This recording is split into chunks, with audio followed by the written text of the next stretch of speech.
Nous sommes aujourd'hui au cœur de la Sologne. Il y a une trentaine d'années, ces murs étaient en ruine.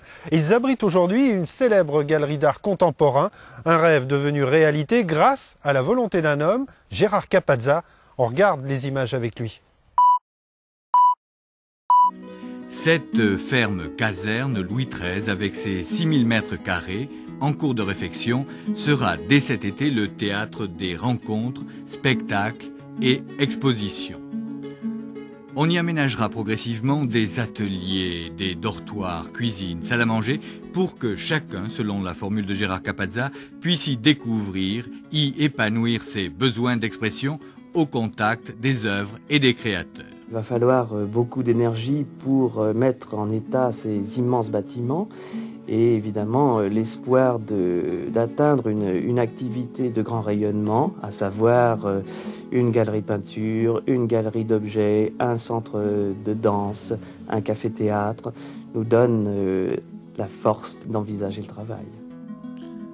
Autour de Capazza, Sophie, sa compagne, et ses amis qui se sont embarqués avec lui, des chanteurs comme Clotilde ou Gilles Méchain, qui fut 2 années consécutives Grand Prix de l'Académie du disque Charles Cros en 1975 et 1976. Des peintres comme Daniel Bordier, l'expressionniste orléanais.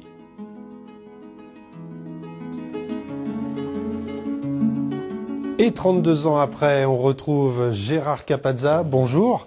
Bonjour. Pourquoi avez-vous choisi à l'époque Nançay ? Nançay, c'est pas vraiment un choix. Je suis un peu ému et de voir ces images, c'est un flashback qui montre à quel point nous étions dans une espèce d'espérance et dans un enthousiasme total. Mais comme je dis, il y a la vertu d'une inconscience dans cette histoire liée aux jeunes années.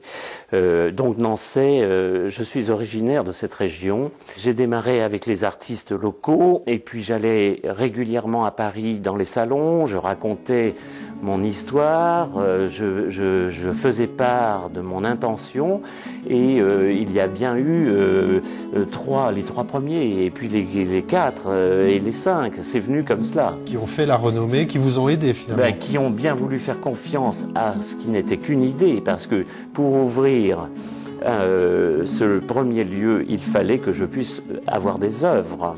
Quand je suis arrivé, on me disait si la boulangère t'apprécie, tu pourras tenir le coup.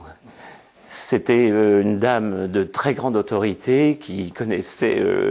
Il y a une sociologie locale qui est très forte et les cafés-théâtres du début, les gens du village venaient volontiers.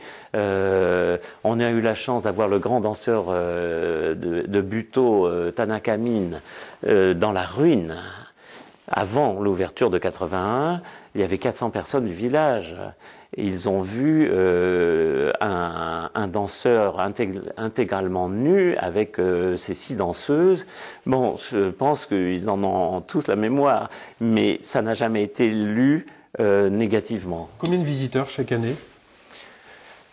Bon an, mal an, 10 000 à peu près en 80 jours moyens d'ouverture, puisque nous ne sommes ouverts que week-ends et jours fériés durant 9 mois. Et si c'était à refaire ?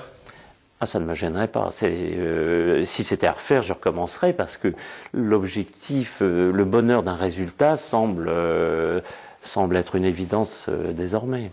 Merci Gérard Capazza de nous avoir reçus ici à Nançay. Et nous, on se dit à bientôt. Merci à vous.